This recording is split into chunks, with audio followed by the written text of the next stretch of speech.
Filming with kids is hard. Oh my goodness gracious. I feel like I'm just ranting this whole video. Howdy friends, I'm Morgan, the Nerdy Cowgirl, and welcome back to my channel. Sorry about that, I took my hat off and I might have a little mark on my forehead, but that's okay. We'll go on with it. So today I want to talk about Bridgerton Season 3 as a whole. So let's just talk about the character breakdown first, and then we'll talk about my overall thoughts of the whole season. Alright, so the first one I want to talk about is Colin and Penelope. I think I'll put them over here. It's Colin and Penelope. So our main love interest.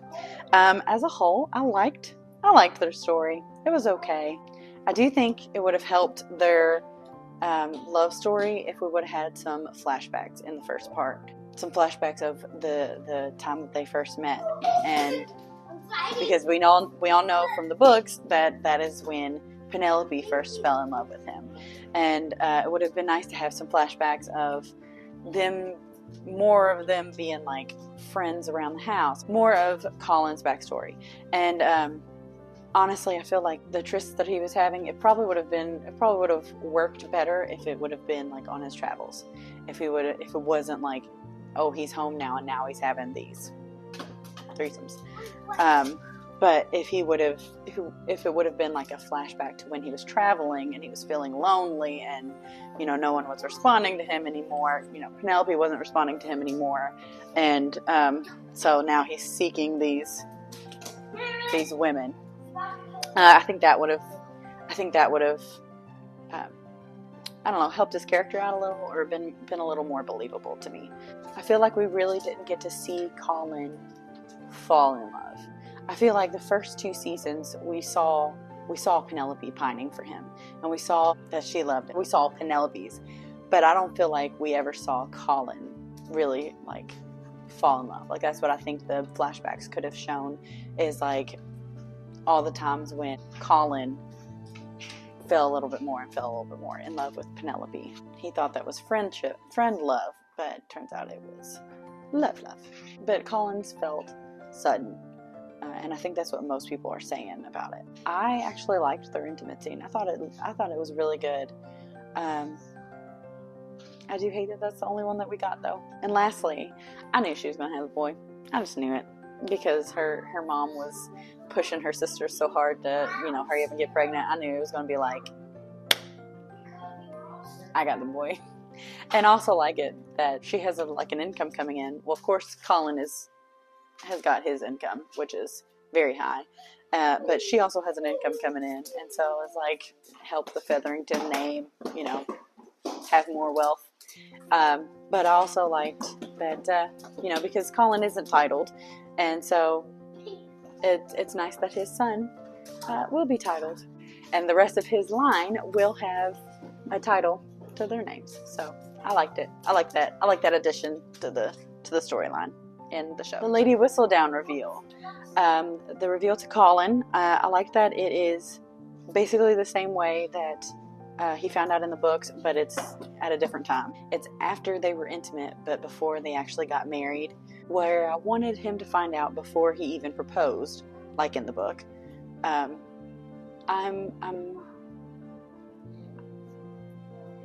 Okay, but much like season 2, no, season 2 I didn't like. I didn't like Anthony getting all the way to the altar with Edwina. I hated that, but for show purposes, I can understand that. I can get behind it. They needed the drama, so drama they made. So, but same with this. They needed the drama, so drama they made. And but I do like that. I do like that he found out before he got married, because I guess he still could have backed out. It would have ruined her, but she was already a spinster. So I don't know how that would affect her, since she is already a spinster. I don't know how him backing out of the marriage would have changed her story. But I do like that he still went ahead and married her. It just shows his honor, and since season 1, they have shown that he is honorable. So I I liked that part, that he still honored his engagement and went ahead and married her, even though he knew she was Lady Whistledown. Her reveal to the Ton. I loved it. I loved her speech and the release of butterflies, and I you know, of course, it did feel a little on the nose, but it's okay sometimes. Sometimes stuff can be on the nose. I love that she wrote the Queen first and kind of told her, "Hey, it's me. I wanna come out. I wanna come out and tell everybody." I loved the scene with Danbury and the Queen, and they're talking over a game of chess, and the Queen is like, "You could have had me," and Danbury's like, "But then the fun would be over. But then the game would be over." And so I kind of liked that, you know, mirror to the Lady Whistledown chess game that the Queen has been playing with Penelope. And I like that the Queen had pulled a Danbury and said, "But then the game would end. So keep doing what you're doing, Penelope." I like that we will still get Lady Whistledown narration throughout it. I do sadly think it won't be Julie Andrews anymore, since Penelope is openly Whistledown now. I bet the narration will be Penelope and not Julie Andrews, which makes me so sad, because Julie Andrews is just a star. Like, oh, I'm gonna be so sad. Oh well. I love how Colin and the Ton really see Penelope now. You know, like in Avatar, I see you. You know, they see her now. I wish they would have shown her more of her invisibility. Like, I know they showed it, but in the book, like, people were standing around having a conversation. She's clearly standing in the circle with them, and they're like, "Oh, Penelope, didn't see you there." And then somebody else starts talking, and then she says something else. "Oh, Penelope, I didn't see you there." Like, there were multiple lines of, "Oh, Penelope, I didn't see you there." In the book, I felt like she was a little more invisible than in the show. In the show, you know, the men still did talk to her. I like that everyone really sees the true Penelope and sees the clever girl that they have been missing out on, and sees the, you know, good conversation that they could be having. And so yeah, I like that. So now let's talk about Kate and Anthony. I love them still. They're still some of my favorites. I wish that they weren't doing as much traveling. I don't understand why they said, "Oh, let's go on a second honeymoon," and then they come back for a little bit, and then it's like, "Oh, let's go to India." And I don't understand why they didn't, like, why wouldn't they have just gone to India for their second honeymoon? And then they could come back, and then they could explain. I would have been okay with them explaining away the last half of, the tenants out at Aubrey Hall needed the Viscount for something, you know, make them be here and doing their duty, than just jet setting everywhere, because you can't jet set back then. That was a pet peeve of mine. I was like, just say they went to Aubrey Hall. They went to do their duty out at the family home. Maybe that's just a pet peeve of mine. But thinking about it, I think that they probably said that they were going to India so that they would give them an alibi for season 4, which makes me sad. That makes me sad. I'm like, why would you sign on to a show if you're not going to be in the show? Dang it. But I loved their scene giving marriage advice to Colin, because you get to see the old Kate and Anthony, and, you know, she says, you know, "You're being," I wish she would have said, "You're being vexing," because, you know, that was their thing, is, "You vex me. You're being vexing right now." But she says, I forget what she says. "You're being irritating right now," or something. That was a missed opportunity for them. Next, we'll talk about Daphne and Simon. Not even a mention in this whole season. Are you serious? Not even a passing dialogue of anything. I mean, they could have said she was on bed rest and that she could. You're telling me Daphne missed 2 of her siblings' weddings? 2? No, I don't believe it for a second. Daphne would not. Daphne would never. Okay? Never. So, the fact that she missed 2 of her siblings' weddings, and they didn't even think to provide a reasoning. Just pisses me right off, because Daphne and Simon are the ones that got everybody watching. They were the OG couple. They were my favorite. So I'm so mad. Not even a passing line of dialogue. Ugh, writers. Next, I'll talk about Eloise. I don't know what to say about her. I'm very confused on her purpose this season. You know, the first half, she's being a good friend to Cressida and what seems like being a good influence on Cressida. And then the second half, she's just yelling at Penelope to tell Colin about Whistledown. I feel like the writers didn't know what to do with her this season. And so I don't know what to think of her this season. Hopefully we'll see next season, but I wonder if she'll even be in the next season, because they're sending her to Scotland with Francesca. And she does make a comment to Benedict saying that she will be back for their mother's masquerade ball. But so why are they sending her to Scotland? I don't know. I don't understand. But I don't know. Maybe we'll have to watch next season to find out. Next, I want to talk about Benedict. I didn't care much for his storyline this time. Again, I didn't feel like he was really doing anything.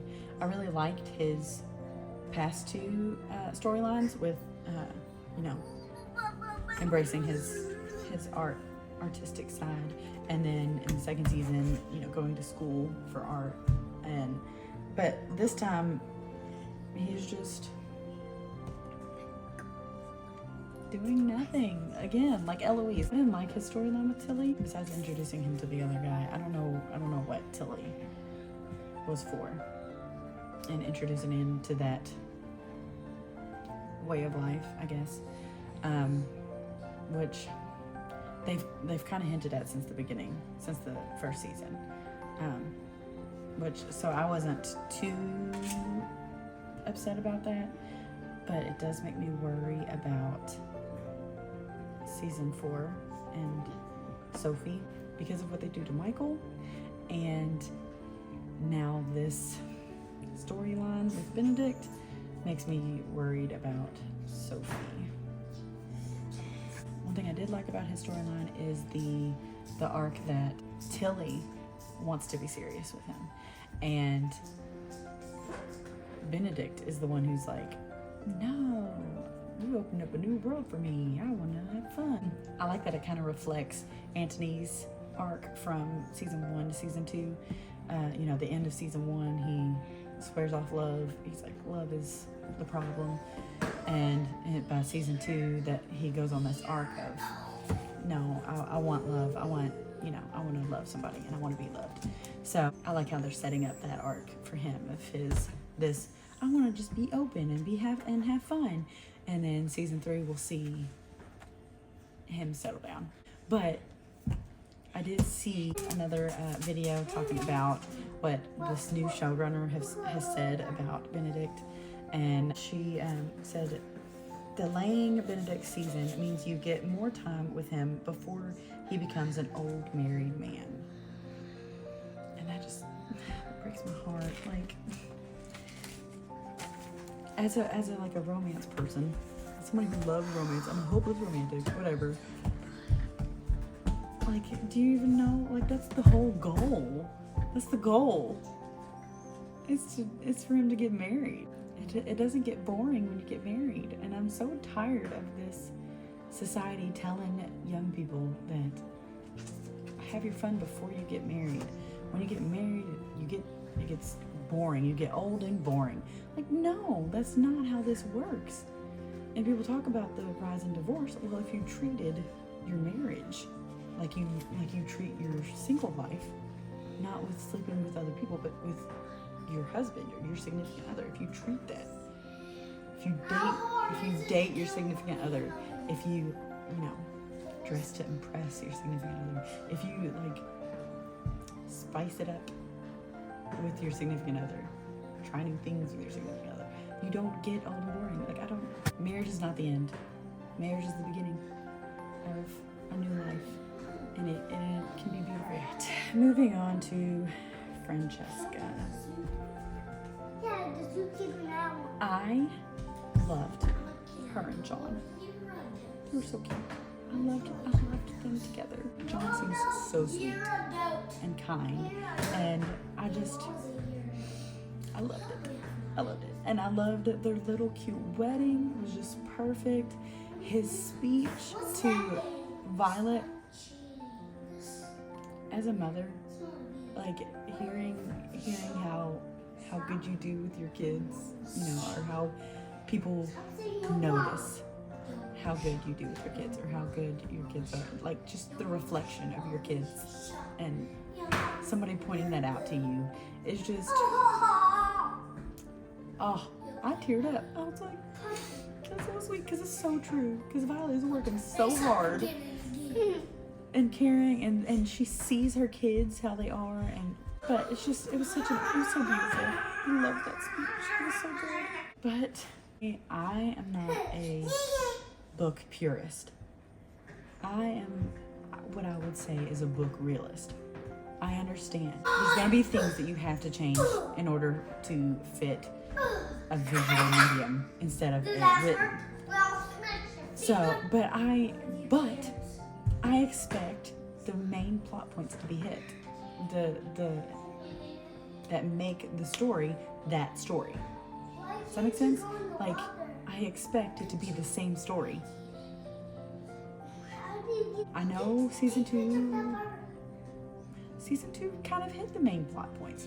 It threw in that stupid Edwina altar, taking Edwina to the altar scene, but I could look past that because it showed the rest. You know, it showed the other monumental moments in their relationship or in their story. But changing Michael changes everything. I mean, I'm sure you don't need me to list everything, and there's probably more people that are better suited to listing everything that it changes. But I hate it. I hate it so much because it changes everything in her story, you know,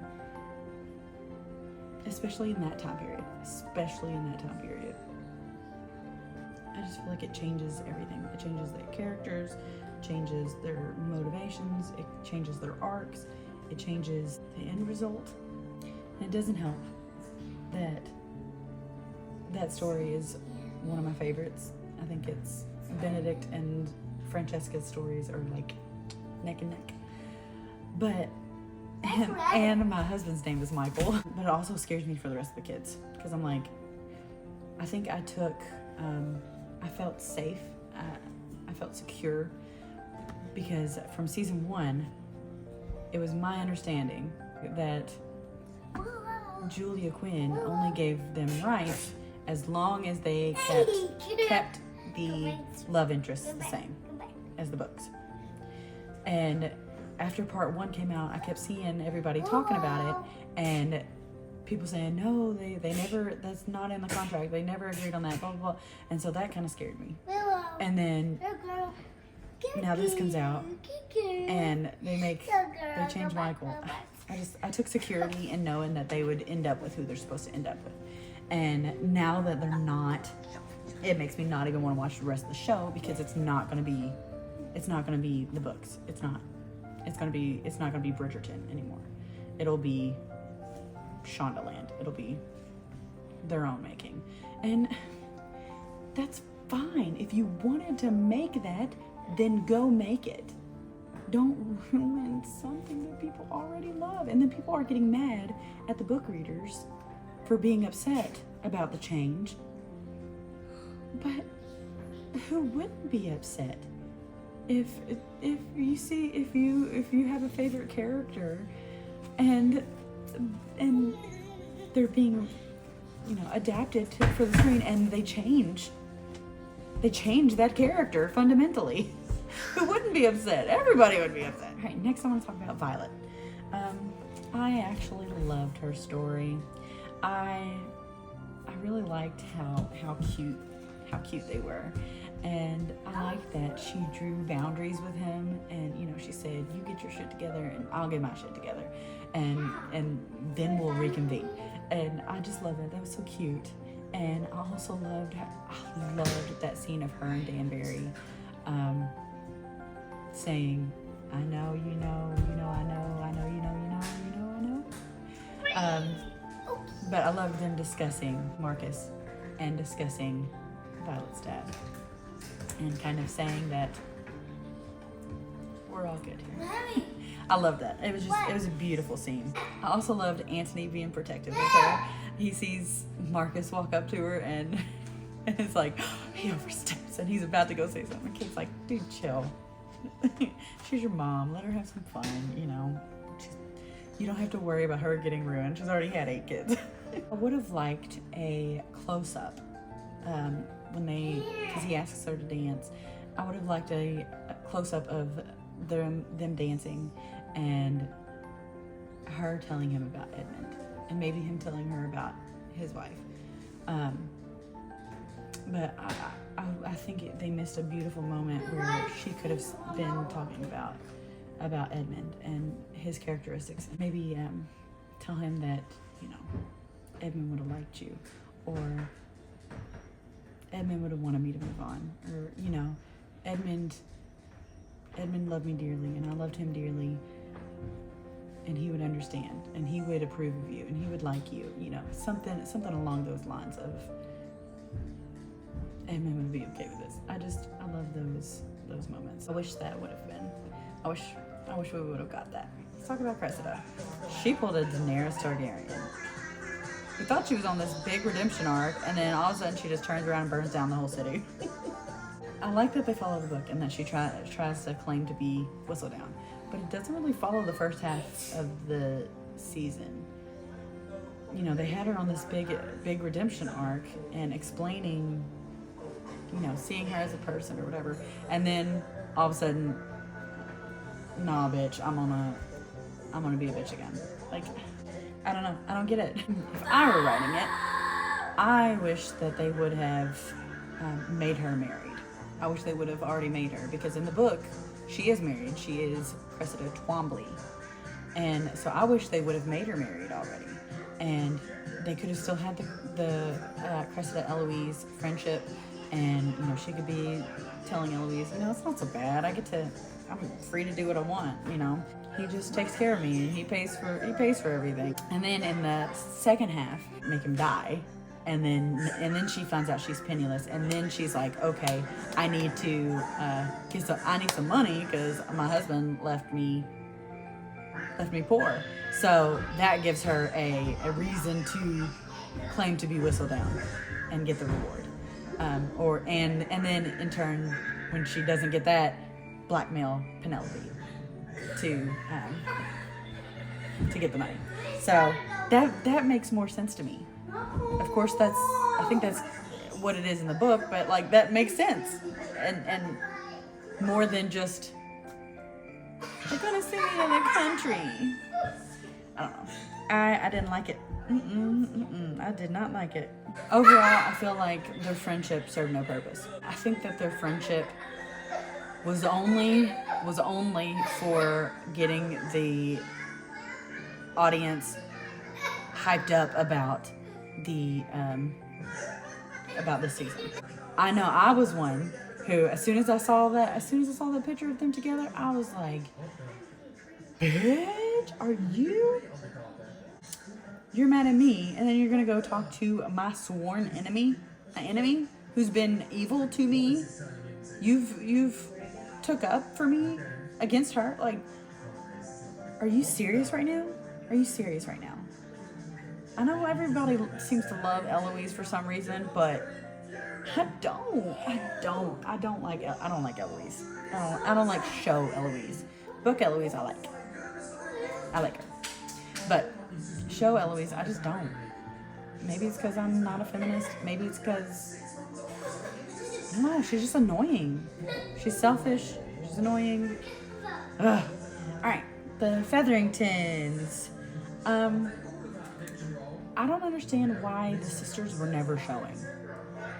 Like, they found out at the beginning of the season that they were pregnant. And then second half comes around and we find out, oh, Kate's pregnant.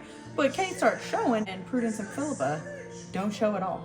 Like, we found out y'all were pregnant at the very beginning of the season. How are y'all not showing still? Because, like, it's clear time has passed. I mean, they were pregnant well before she got engaged, well before she was even, like, courting, Devling was courting her, which, where did he go? He just disappeared. And before they got married. And between the engagement and the wedding, I think it's like 3 weeks. I think they've got to read the banns 3 times or something, and that's, 3 different. So I think it's like 3 weeks is what it normally is. When we see the babies at the end, you can clearly tell that the girls are a lot older than Penelope's boy, because she's still holding his head, and the other two, they're just kind of holding him. But I don't know why they didn't do that. Was that an error on their part? I love the arc between Penelope and her mom, and realizing that they are a lot more similar than Penelope knew, and I like that. It was beautiful. It was beautiful. That argument was really good. I loved it because Pen called her out, she called Pen out. It was good. It was good. It was a draw for sure. Prudence's change was a little abrupt.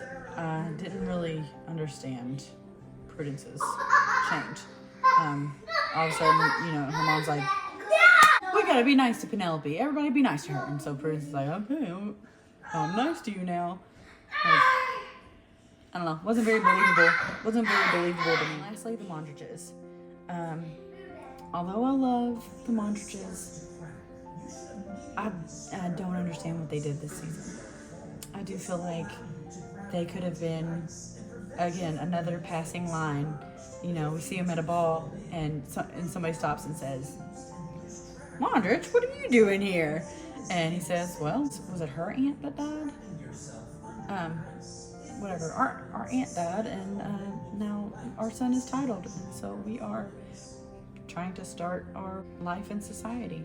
And, what about the club? Oh, I'm going to sell it to somebody who I trust is, good and honorable. That could have been all that we see, and that I would have been, me as a Mondrichs lover, I would have been okay with that. I would have been like, oh, that's so cool, that's so sweet, I love that for them. That would have been it. That would have been enough.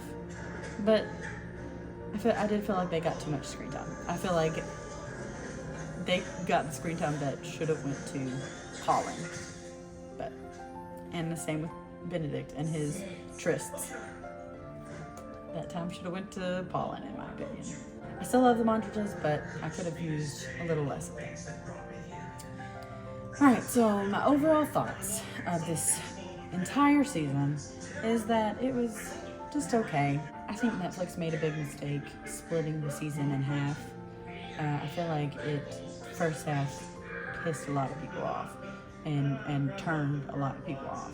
I would be interested in seeing the viewer percentages, like the amount of views they got for season part 1 and part 2, because I feel like a lot probably fell off. A lot probably did come back just to see how the rest of the season went, but I bet a lot fell off. I bet a lot were like, oh, this story can't get any better. But they lost a lot of interest. I think in the future, if they're gonna do something like this, they should just take a note from House of the Dragon.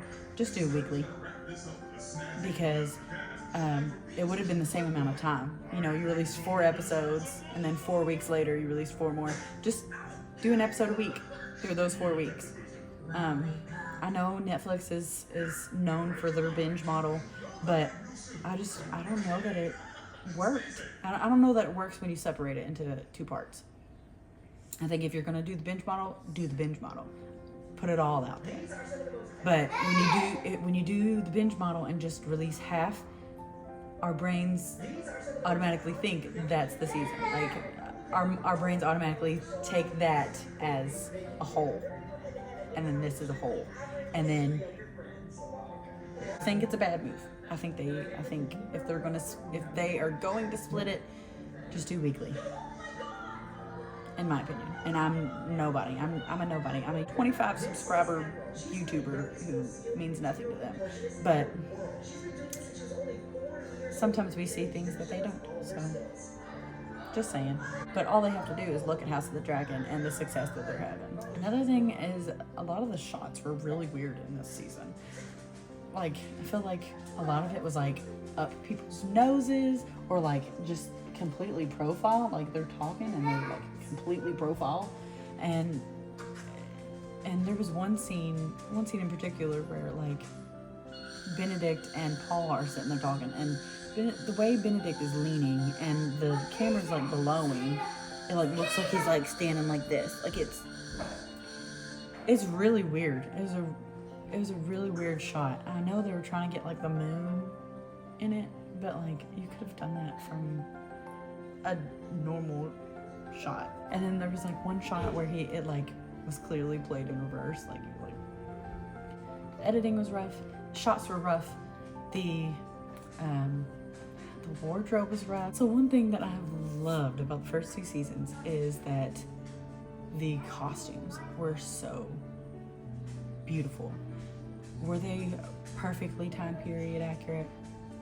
Probably not, but they were close enough where I'm not going, well, that's not time appropriate.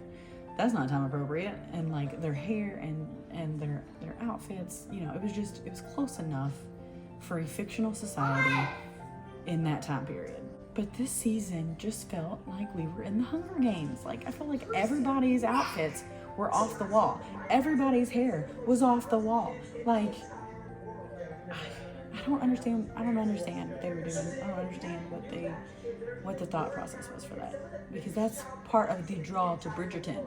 Like you see all these people on like TikTok and Instagram, and they're doing these Bridgerton aesthetics, and they're like, you know, it's the soft palettes and the, you know, the elegance and this was just like, wow, in your face, modern day fashion that is trying to be 1800s, and it was just so frustrating. It's just so frustrating. I wish we would have gotten more of Colin. That is one of my biggest gripes is I still don't feel like I really know Colin or Penelope. I feel like I know more of Penelope, but I don't feel like I know more of Colin. I don't know Colin at all. All we get is, you know, his mom telling him that he's sensitive and Penelope telling him that he's sensitive, but then they don't show us that. I think more flashbacks would have been good. I think more angst. I like that we got 2 weddings. Still upset that we didn't get Kate and Anthony's. It would have been, I would have even loved if they would have had a flashback of like Penelope and Colin, you know, he could, at Kate and Anthony's wedding, like that would have been after Penelope had heard his, you know, I'm never gonna court Penelope Featherington, so she would have been mad at him, and it would have been cool to see Colin see her and be like, Pen, and you know, her to still be mad at him, and him to be like, well, that's weird, and then, you know, him to try to go see her afterwards, and she's already left, like he doesn't get to talk to her, and that's why, you know, that scene in part 1 when he's like, hey, you know, I haven't talked to you. It still would have worked because he didn't get to talk to her after the wedding because Penelope wanted to get up out of there. That would have been a scene that I would have put in, and we would have gotten to see Kate and Anthony's wedding, which a lot of people are upset that they didn't get to see, which I am one of those too. I like that they mentioned the masquerade ball. I'm excited, and I wish it would have ended with the masquerade ball, but I feel like that would have been a lot in this season. We would have had, you know, all of Colin, and then, you know, the beginning of Francesca's, which makes sense. In the timeline, it works out. But I just feel like, and it would have been a lot to have the masquerade ball at the end of this season, but I just would have loved it. I would have loved it so much. I'm so excited for Benefy next season. Hopefully, they take some of the criticisms that they're getting this season and fix upon it. I think that they already started shooting for season 4. I think I read somewhere that they started June 10th shooting for season 4. But so yeah, I hope they take some of the criticisms that they're getting. One thing that I wish they would have had the Danbury Penelope friendship, but I did like that Danbury like says, I knew it was you, or I assumed it was you. Even like when the Queen storms in and she's like, one of you Bridgertons is Lady Whistledown, and you know, you just see Danbury standing there like, I know who I think it is. And then to see that same look on her face when Penelope gets up there and announces that she's Lady Whistledown, I enjoyed that a lot. But I still wish that we would have got that friendship throughout the season. I loved how there was a lot of talk about women and being a woman in that time period, and that it wasn't at the detriment of the men. I say I'm not a feminist. You know, I love women. I love everybody. Jesus loves everybody. I love everybody. What I don't like is this modern feminism where we can't up women without tearing down men. I've got a dad, I've got a brother, I've got a husband. I'm raising 2 men, raising 2 boys that are going to be men. So men are important. Let me just say that. Men are important. And I feel an attack on our men. One thing that I liked about this show, or about this season, is that they were talking about women and women's struggles and stuff in this time period, but they weren't doing it and tearing down the men at the same time. See Star Wars, Doctor Who, etc., most modern media nowadays. There were multiple times where they were saying, you know, Danbury says that Violet's dad was a good man, and that her brother is a good man, and Penelope tells Colin that he's a good man, and I just loved that. I loved that they were able to have that talk, or to discuss the struggles of women while also saying there are good men. And I feel like that message doesn't get told a lot nowadays. So I will give the show kudos on that. Good job, Bridgerton. I need to go back and watch it as a full season. You know, I watched the first part a couple times and I watched the second part a couple times. But I need to go back and watch like the full season together. But to really see the flow of the season, because again, splitting it in part, it's hard to feel the flow because of the big gap in between. I need to go back and watch the season as a whole. And like I said earlier, I am very apprehensive about the rest of the seasons because of my understanding of the agreement between Shondaland and Julia Quinn. But with them changing Michael, I lost my trust. I don't have any trust in them. Because obviously Francesca's not going to end up with who she's supposed to end up with. I'll try to watch them, but if they're just going to keep changing things from the book,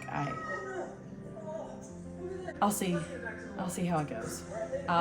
Season 4 will be my deciding factor for sure, depending on how they handle Benedict's story, because Benedict's story is a Cinderella story, so a Cinderella retelling. Really hope they cut back on the side plots the rest of the series. You know, there was a little bit sprinkled in the first season, a little more sprinkled in the second season, which people didn't like, and a lot sprinkled in this season, which people didn't like. So I feel like the Featheringtons, tied up, little bow, don't need to see them anymore. Mondrichs, feel like they're pretty much tied up, little bow, maybe again, a line of dialogue at a bar. That's all we really need. Cressida, we shouldn't see any more of Cressida. We shouldn't see any more of the Featheringtons. We shouldn't see any more of the Mondrichs. Let's focus on our main love couple. Let's focus on them. That's all we really care about. That's why we're here. Just tell us the romance. Just give us our romance, damn it. Let me get off here before I just completely blow my lid. Alright, so that is all I have for you guys today. Hopefully I didn't bother you guys with all my ranting and raving, and hopefully that you guys can agree, disagree with me, comment below some of your thoughts and ideas, and how you felt about this season as a whole, how you felt about the second part. Let's discuss in the comments, because I genuinely want to know. I genuinely would like to know. comment your opinions below. Like this video if you liked it. Subscribe for more content from me. And I'll see you guys in the next video. God bless. Happy trails. Bye.